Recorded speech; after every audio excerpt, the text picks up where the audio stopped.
big boost para sa Barangay Ginebra itong kanilang nakuha sa trade kapalit ni Maverick Ahamnisi and Aljon Mariano. At Greg Slaughter, good news. At Boss Alchua na special mention nga nito. Greg, balik PBA na nga ba? So yan ang ating mga tatalakayin.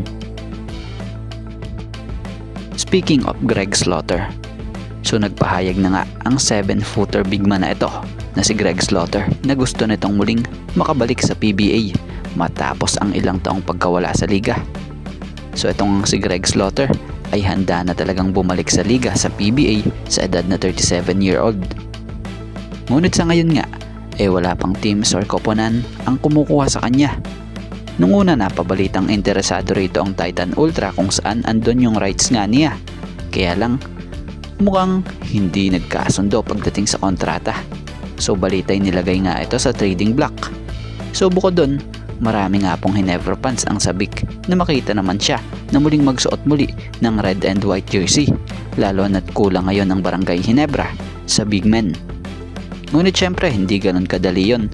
Sa ngayon, Titan Ultra ang may rights pa sa kanya at bukod pa doon, nasa kamay pa rin ng Ginebra management ang magiging desisyon niyan kung muling bubuksan nila ang pinto para kay Greg Slaughter.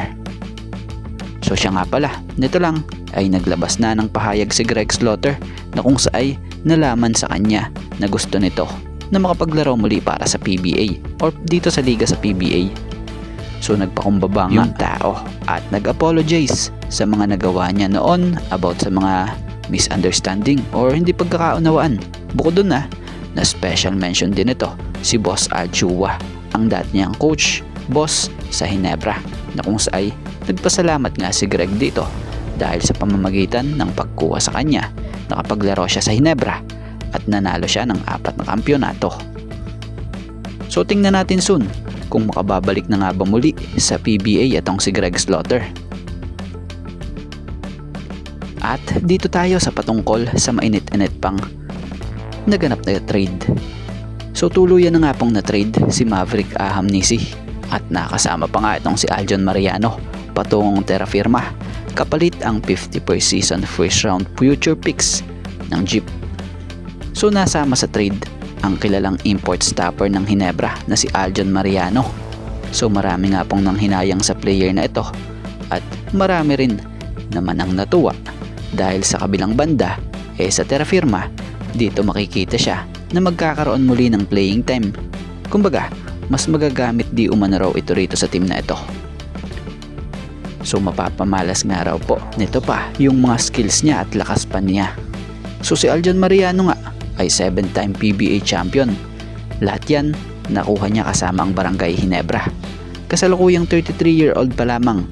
So bit-bit nga niya yung champion experience niya na inaasahang makakatulong pa sa Terra Firma. So about naman kay Maverick Ahamnisi, wish granted na ito para kay Mav. Ito na trade na siya. Gaya ng request niya na kung saay makakasama niya pa nga ang brother niya dito sa isang koponan. So about sa mapupuntang kapalit sa Barangay Ginebra, isang future 51st season first round pick. So inaasahang magiging big boost ito para sa Ginebra sa hinaharap dahil for sure bigating player ang inaasahang makukuha nila. So ngayong season talagang sacrifice ang Ginebra. Balitay 13-man lineup na lamang ngayon ang nasa active list ng Ginebra. So kung tutuusin, hindi lang itong dalawa ang nawala o nalaga sa Ginebra, kundi may 3 pang nauna nung nakaraan. So matunog na ngayon ang possible sa future ay may mga bigating pangalan na sumali sa PBA draft gaya na lamang nila Dwight Ramos, Mike Phillips at ang matindi pa nga dyan yung 6'10" na QMB big man. So isa si QMB nga po sa pinakamatunog na pangalan din talaga na inililink sa Barangay Ginebra. Naku po, kung sakaling makuha man ito sa hinaharap ng Ginebra ay talaga namang napakalaking swerte ang mabibingwit nilang player na ito kung magkataon.